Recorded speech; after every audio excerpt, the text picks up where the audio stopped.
Good morning, students.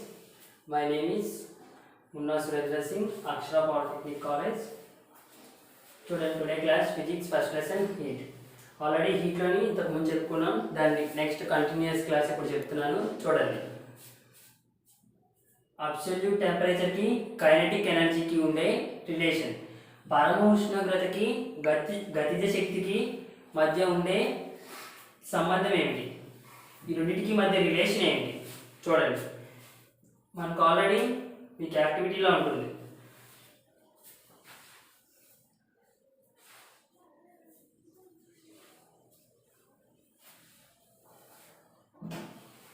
రెండు తీసుకుంటాం. ఒక బేకర్లో 20 ml ఆఫ్ వాటర్, ఇంకో బేకర్లో 50 ml ఆఫ్ వాటర్ అనుకోండి. ఒకటి కోల్డ్ వాటర్, ఇంకోటి హాట్ వాటర్. కోల్డ్ వాటర్ అంటే చలి నీళ్ళు అండ్ వేడి నీళ్ళు. ఈ రెండింటి మధ్య గతిజ శక్తి ఎక్కడ ఎక్కువగా ఉంటుంది చూడండి. వాటర్ని హీట్ ఎక్కిస్తున్నాం అంటే వేడి చేస్తున్నాం. వేడి చేస్తున్నప్పుడు ఏమవుతాయి, కింద నుండే హీట్ అంతా కూడా ఏమవుతాయి, బబుల్స్ రూపంలో పైకి వస్తాయి. అంటే కదలడం వల్ల గతిజ శక్తి అనేది ఎక్కువగా ఉంటుంది. మరి కోల్డ్ వాటర్లోకి వస్తే ఇందులో కూడా గతిజ శక్తి ఉంటుంది, కానీ ఇవన్నీ అంత వేడి కదలవు కాబట్టి రెస్ట్ పొజిషన్లో ఉంటాయి అన్నమాట. ఓకేనా చూడండి.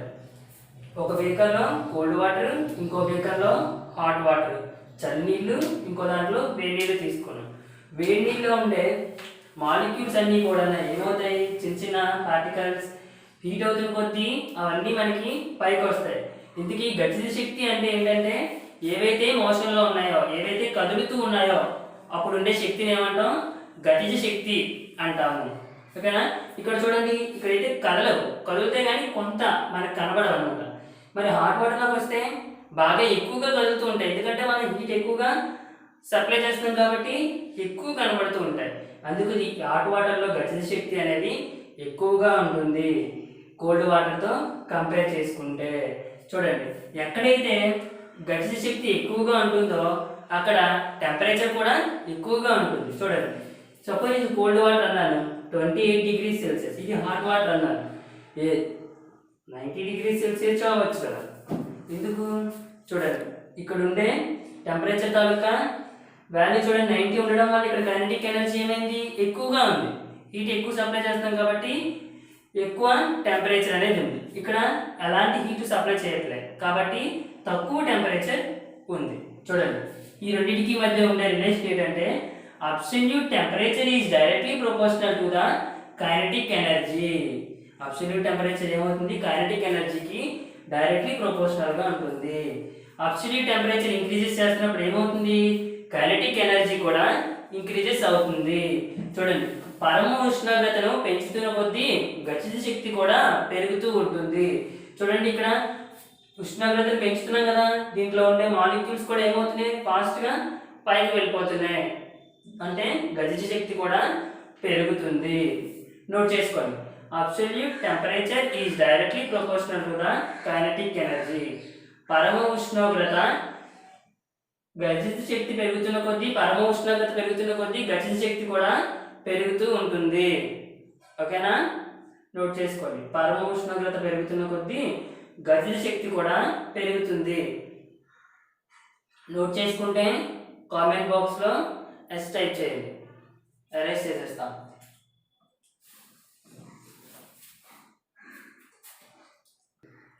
Okay, is it noted? I will rub it. పరమ ఉష్ణోగ్రత పెరుగుతున్న కొద్దీ గతిజ శక్తి కూడా పెరుగుతూ ఉంటుంది.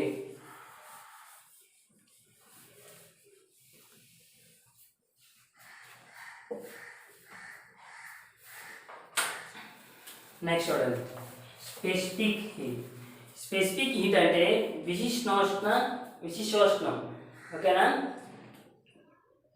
ఒకసారి చూడు, ఎవరు అడ్మిన్ అవుతున్నట్టున్నారు. స్పెసిఫిక్ హీట్ అంటే విశిష్టోష్ణం. చూడండి, ద్రవ్యరాశి గల పదార్థం యొక్క ఉష్ణోగ్రతను 1 డిగ్రీ పెంచడానికి కావలసిన ఉష్ణాన్నే ఆ పదార్థం యొక్క విశిష్టోష్ణం అంటారు. చూడండి, ద్రవ్యరాశి అంటే ఏం లేదు, ఇంగ్లీష్లో చెప్తాను.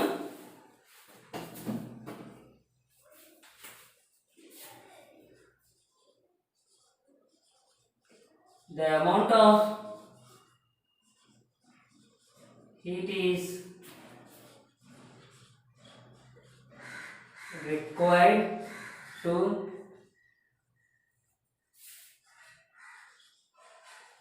rise its temperature by 1 degree Celsius at unit mass of the substance.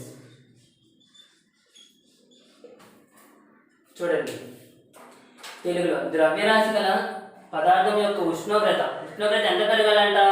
1 degree Celsius 1 degree Celsius పెరగాలి. అలా పెంచడానికి కావాల్సిన ఉష్ణాన్ని, అంటే ఏ ఉష్ణం అయితే పెంచుతుందో ఆ పదార్థాన్ని ఏమంటాము? ఆ పదార్థం తాలూకు ఉష్ణాన్ని విశిష్టోష్ణ ఉష్ణం అంటాము. ఓకేనా? చూడండి, ద్రవ్యరాశి గల పదార్థ ఉష్ణోగ్రతను 1 డిగ్రీ పెంచడానికి, అంటే 1 డిగ్రీ రైజ్ చేయడానికి కావాల్సిన ఉష్ణాన్ని ఆ పదార్థం యొక్క విశిష్టోష్ణ ఉష్ణం అంటాము. The amount of heat is required to raise its temperature. ఎంత టెంపరేచర్ రైజ్ అవ్వాలంట? 1 degree Celsius by a unit mass of substance. Mass of the substance is constant. Suppose ఇంత మాస్ తీసుకున్నాను, ఒక 20 grams of వాటర్ తీసుకున్నాను. ఏమైంది? దీని తాలూకు mass of the substance అనేది ఎప్పుడు కాన్స్టెంట్గానే వస్తుంది. దీని తాలూకు టెంపరేచర్ ఎంత రైజ్ చేయాలి? 1 డిగ్రీ సెల్సియస్ రైజ్ చేస్తే దాన్ని ఏమంటాం? స్పెసిఫిక్ హీట్, విశిష్టోష్ణం అంటాం. ఓకేనా? నోట్ చేసుకున్నారా స్టూడెంట్స్?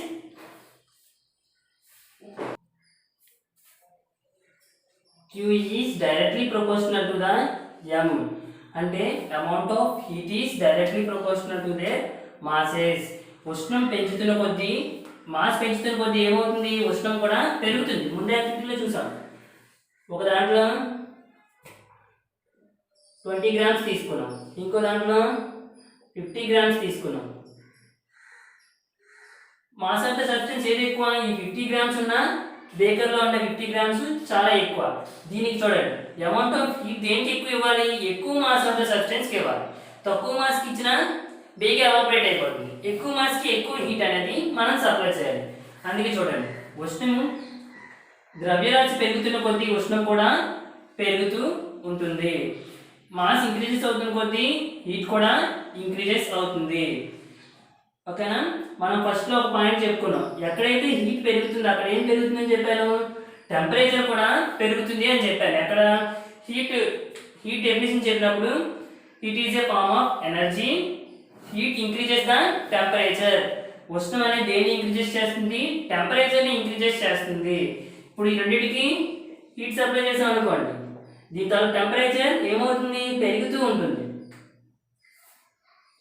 సపోజ్ ఇనిషియల్గా 28 ఉంది, ఫైనల్కి వెళ్ళేసరికి ఒక 90 100 ఎంతో కొంత పెరుగుతూ ఉంటుంది.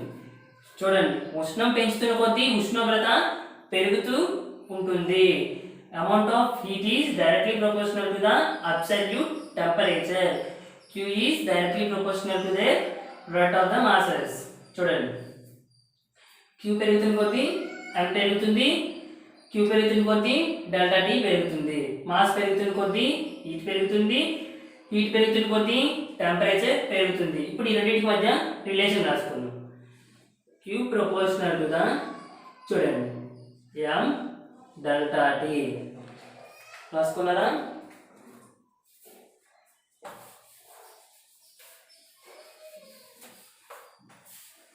ఇక్కడ మనకి ఈ ప్రపోర్షనాలిటీ పోయి కాన్స్టెంట్ రావడం కోసం, అంటే ఈక్వల్ టు రావడం కోసం ఒక కాన్స్టెంట్ని యూజ్ చేస్తాం. చూడండి, ఆ కాన్స్టెంట్ ఏమంటే ఎస్ అనే ఒక కాన్స్టెంట్ని యూజ్ చేస్తున్నాం.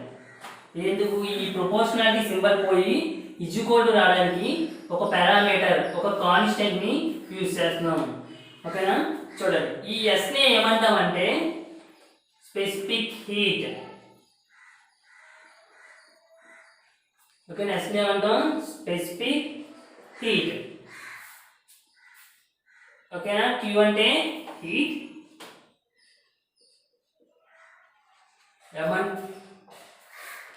తెలుగులో విశిష్టోష్ణమే.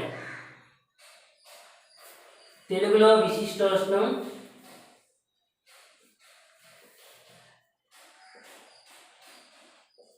ఓకేనా, దీన్ని ద్రవ్యరాశి అంటారు, మాస్. దీన్ని ఉష్ణోగ్రత అంటారు.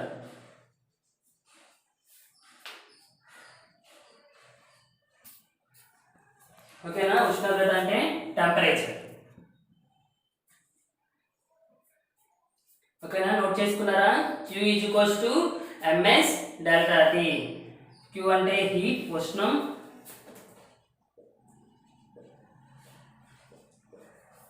M అంటే మాస్, ద్రవ్యరాశి. S అంటే స్పెసిఫిక్ హీట్, విశిష్టోష్ణం. అండ్ ΔT అంటే టెంపరేచర్, ఉష్ణోగ్రత. ఉష్ణోగ్రతలో చేంజ్ అన్నమాట. ఓకేనా, నోట్ చేసుకున్నారా. నోట్ చేసుకుంటే కామెంట్ బాక్స్లో ms ΔT. ఇప్పుడు విశిష్టోష్ణానికి రాసుకోండి. అంటే స్పెసిఫిక్ హీట్కి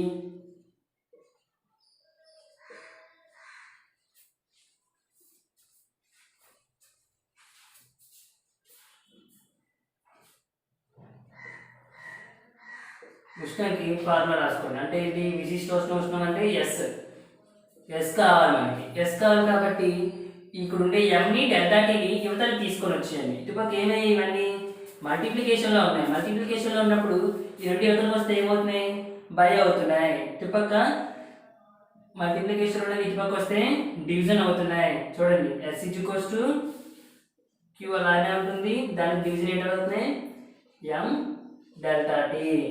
చూడండి, therefore మనకి SK వచ్చింది formula Q/M ΔT. Specific heat formula ఏంటి, specific heat S = Q/M ΔT. Okay, రాసుకున్నారు కదా. చూడండి, ఇప్పుడు యూనిట్స్ అనేవి చాలా చాలా ఇంపార్టెంట్. ప్రీవియస్ ఇయర్లో కూడా అడిగాడు. యూనిట్స్ ఆల్రెడీ మీకు చెప్పాను. ఎన్ని యూనిట్స్ ఉంటాయి మనకి, 2 యూనిట్స్. ఒకటి SI unit, means MKS unit. ఇంకోటి CGS యూనిట్. చూడండి, మీకు ఆల్రెడీ చెప్పారు. ఇప్పుడు మనకి దేనికి యూనిట్స్ కట్టాలి, ఎందుకు, specific heat. SI unit of specific heat. ఎవరు మైక్ ఆన్ చేస్తున్నారు, మైక్ ఆన్ చేయకండి, మీ వల్ల అందరూ డిస్టర్బ్ అవుతున్నారు. చూడండి, మనం యూనిట్స్ కట్టాలి. దేనికి యూనిట్స్ కట్టాలి, ఈ S అనే దానికి యూనిట్స్ కట్టాలి. అంటే స్పెసిఫిక్ హీట్కి యూనిట్స్ కట్టాలి, విశిష్టోష్ణానికి యూనిట్స్ కట్టాలి. ఓకేనా, చూడండి, విశిష్టోష్ణానికి యూనిట్స్ కట్టాలి. మనకు ఫార్ములా తెలుసు, ఫార్ములా బట్టి యూనిట్స్ కూడా వస్తాయి. ఓకేనా, అది మీరు మెయిన్ గుర్తుంచుకోవాల్సింది. Q అంటే ఏంటి, హీట్. హీట్కి యూనిట్స్ ఏంటి, CGS యూనిట్స్ అయితే కెలోరీస్ అండ్ SI యూనిట్స్ అయితే జౌల్స్. ఓకేనా, రాసుకున్నారా. చూడండి, Qకి యూనిట్స్ ఏంటి, CGS యూనిట్ అయితే కెలోరీ, SI యూనిట్ అయితే జౌల్. బై ఉంది, ఇక్కడ బై, ఇక్కడ బై వేసుకోవాలి. నెక్స్ట్ మాస్ చూడండి, మాస్కి SI యూనిట్ ఏంటి, కేజెస్ చెప్పారు. CGS units grams. ఓకేనా, మాస్ అయిపోయింది. నెక్స్ట్ ఏంటుంది, ΔT. ΔT అంటే ఏంటి, ఉష్ణోగ్రత, టెంపరేచర్.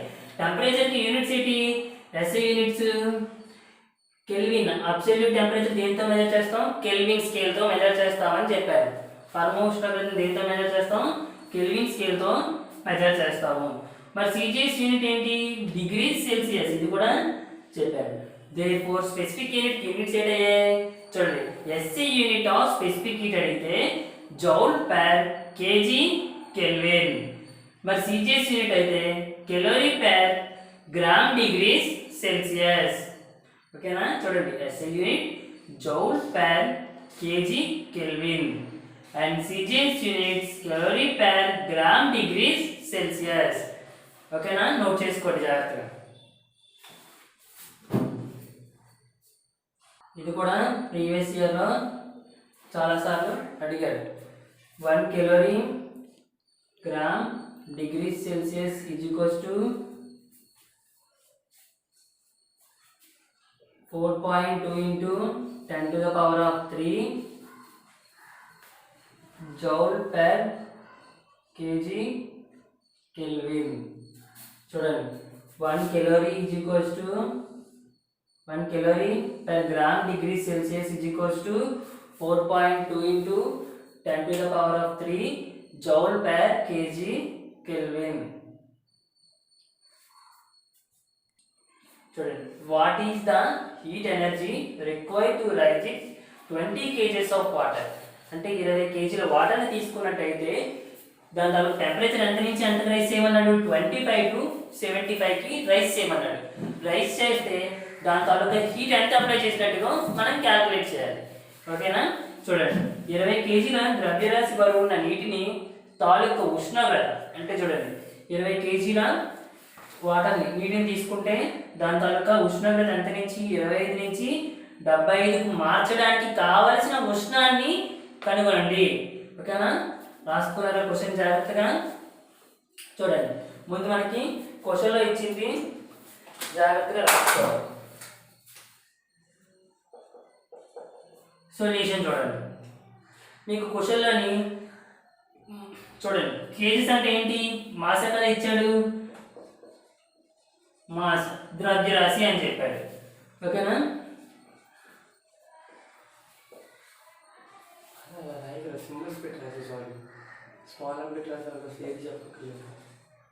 ద్రవ్యరాశి ఎంత ఇచ్చాడు, 20 kgs 20 kgలు ఇచ్చాడు. నెక్స్ట్ టెంపరేచర్ ఎంత ఇచ్చాడు, 25 degrees to 75 degrees Celsius. దీనికి ముందు మనం ఒక ఫార్ములా రాసుకుందాం. Q is equals to ms delta T. Delta T అంటే ఏంటి, చేంజ్ ఇన్ టెంపరేచర్, టెంపరేచర్లో వచ్చే మార్పు. డెల్టా T అంటే ఎప్పుడు ఎలా చేయాలంటే final temperature minus initial temperature T2 minus T1 చేయాలి. ఓకేనా, లాస్ట్ టెంపరేచర్లోంచి ముందు టెంపరేచర్ తీసేయాలి. ఏదైతే ఎక్కువ ఉంటుందో ఎక్కువలోంచి తక్కువని తీసేయాలి. ఇక్కడ మనకి చూడగానే 2 టెంపరేచర్లు కనబడుతున్నాయి, ఒకటి 25, ఒకటి 75. 25ని T1 అనుకోండి, 75ని T2 అనుకోండి. ఏం చేస్తున్నాం, T2 అంటే 75 మైనస్ 25 టోటల్గా ఎంత వచ్చింది, 50 degrees Celsius. ఓకేనా, నోట్ చేసుకున్నారా? అరెస్ట్ చేస్తున్నాను, క్వశ్చన్ని తీసేస్తున్నాను.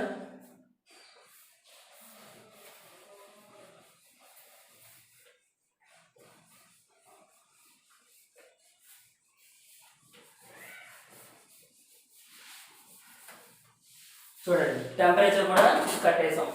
ఇప్పుడు మనకి ఏంటి, క్యూ వాల్యూ మనం ఫైండ్ అవుట్ చేయాలి. అదే కదా, హీట్ ఎనర్జీని ఫైండ్ అవుట్ చేయాలి, ఉష్ణాన్ని ఫైండ్ అవుట్ చేయాలి. క్యూకి ఫార్ములా ఏంటి, Q is equals to M S delta T. Mass ఎంత ఇచ్చాడు ఆల్రెడీ, 20 kgs.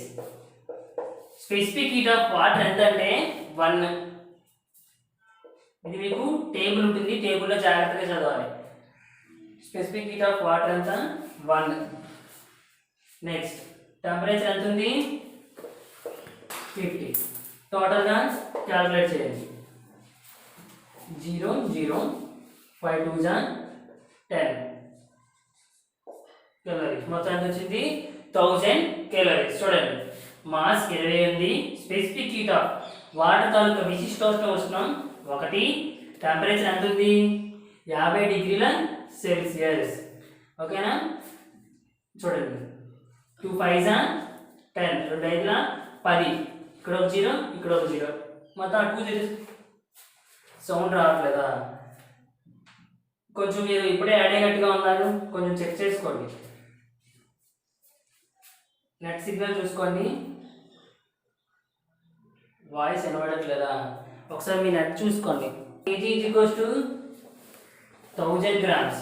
కాబట్టి 20 కేజీస్ అంటే 20,000 గ్రామ్స్లో మార్చాలి. ఓకేనా? దీన్ని ఏం చేస్తాం, 20,000 రాసుకోవాలి. ఓకేనా? చూడండి, కేజీస్లో ఉన్నది గ్రామ్స్లోకి మార్చాలి కాబట్టి గ్రామ్స్లోకి మార్చాలి. 20 kgs is equals to 20,000 grams. 20 కేజీలు ఈజ్ ఈక్వల్స్ టు 20,000 గ్రాములు. 20,000 ఇంటూ 1 ఇంటూ 50 చేయండి.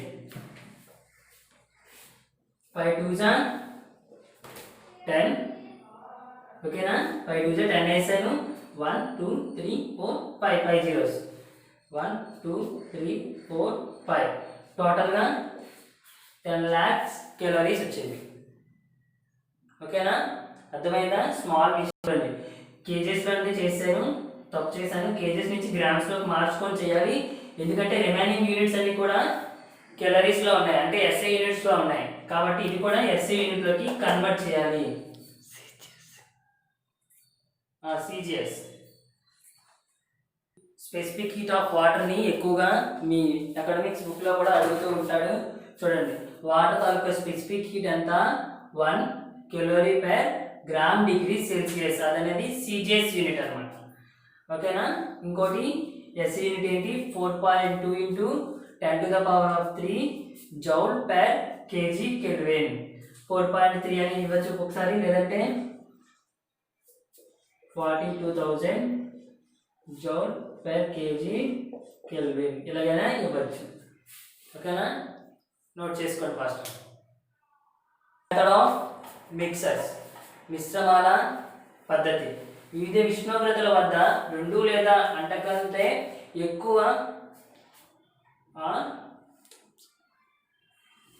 జాగ్రత్తగా ఉండండి. క్లియర్గా కనబడట్లేదా? కామెంట్ బాక్స్లో టైప్ చేయండి, సార్ ప్రాబ్లమ్ సాల్వ్ చేస్తారు.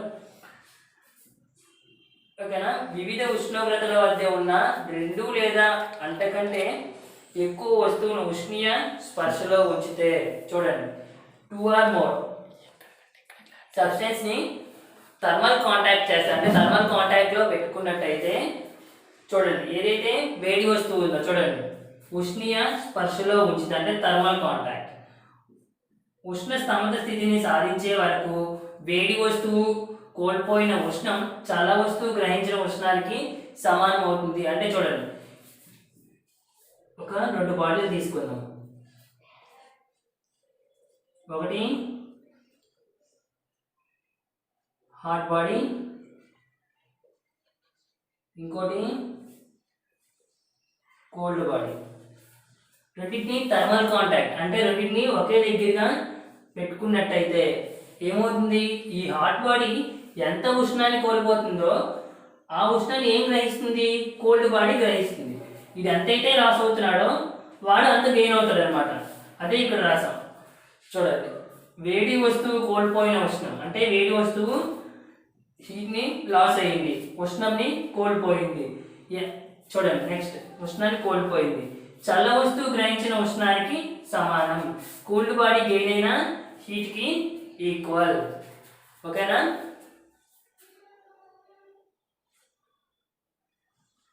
తీసుకున్నప్పుడు ఆ రెండు ఒక థర్మల్ కాంటాక్ట్లో పెట్టినప్పుడు ఏమవుతుంది,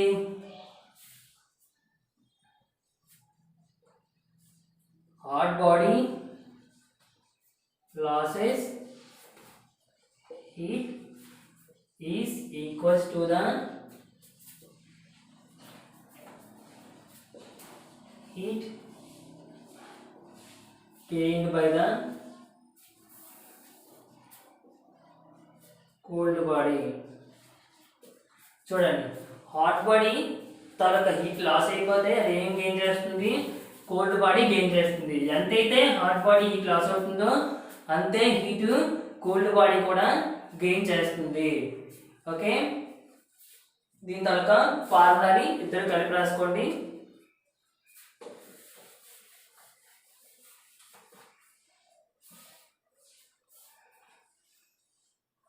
క్యాపిటల్ T అంటే ఇది equilibrium temperature. M1 T1 plus M2 T2 by m1 plus m2 different masses తీసుకున్నప్పుడు ఫార్ములా ఇది. ఓకేనా? ద్రవ్యరాశి వేరే వేరేగా ఉన్నప్పుడు T is equals to m1 T1 plus m2 T2 by m1 plus m2. చూడండి, రెండు వేరు వేరు మాసెస్ ఉన్నప్పుడు అంటే వేరు వేరు ద్రవ్యరాశులు కలిగి ఉన్నప్పుడు. ఓకే, ఫార్ములా నోట్ చేసుకున్నారా? చూడండి, T అంటే ఈక్విలిబ్రియం టెంపరేచర్,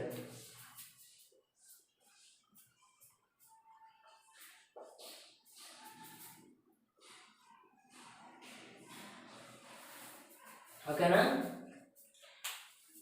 m1 అంటే ద్రవ్యరాశి, m1 m2 ఆర్ ద్రవ్యరాశి అంటే masses, T1 and T2 are temperatures, దాన్ని ఉష్ణోగ్రత అంటారు. ఫార్ములా జాగ్రత్తగా నోట్ చేసుకోండి.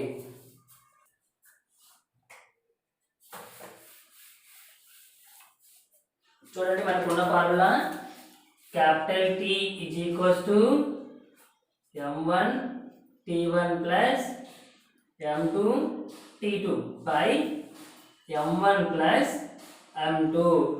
m1 m2s are different masses.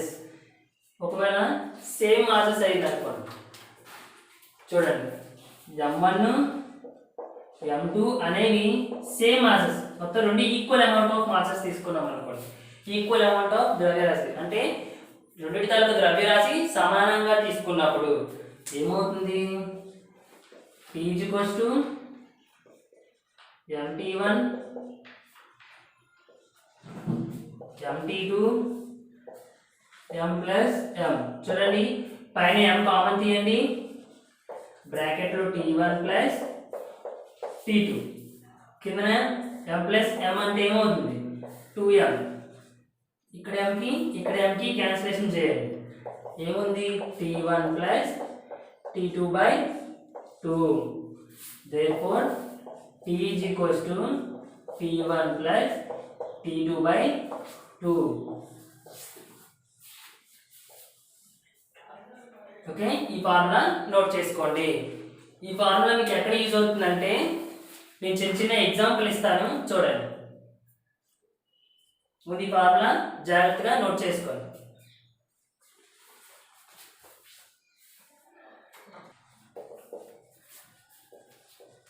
The mass of the substance is constant. ద్రవ్యరాశి కాన్స్టెంట్ గా ఉన్నప్పుడు having temperatures 20 degrees Celsius and 90 degrees Celsius. To find the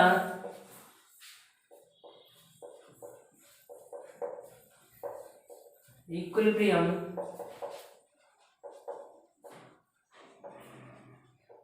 temperature. చూడండి, mass of the substance is constant అంటే ద్రవ్యరాశి ఏం చెప్పాడు?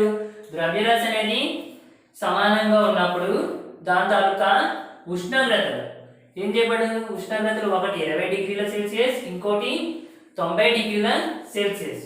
To find out the equilibrium temperature, పరమ ఉష్ణోగ్రతను ఫైండ్ అవుట్ చేయండి.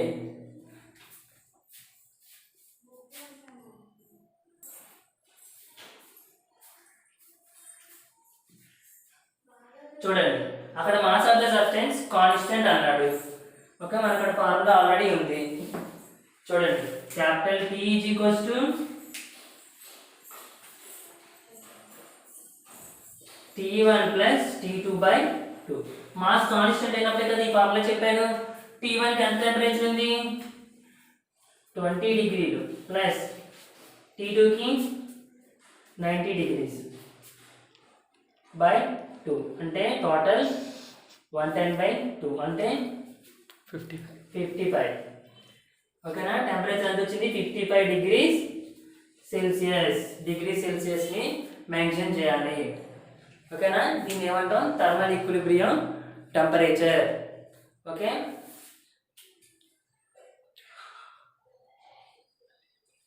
ఓకేనా? చూడండి, మెథడ్ ఆఫ్ మిక్సర్స్ తాలూకు formula T is equals to m1 t1 plus m2 t2 by m1 plus m2. Suppose ఇవి డిఫరెంట్ మాసెస్ అయినప్పుడు, అంటే ద్రవ్యరాశి చేంజ్ అయినప్పుడు ఈ ఫార్ములా యూజ్ చేయాలి. ద్రవ్యరాశి సమానంగా ఉందనుకోండి, అంటే m1 m2 mకి సమానం అయితే అప్పుడు ఫార్ములా ఎలా చేంజ్ అవుతుంది?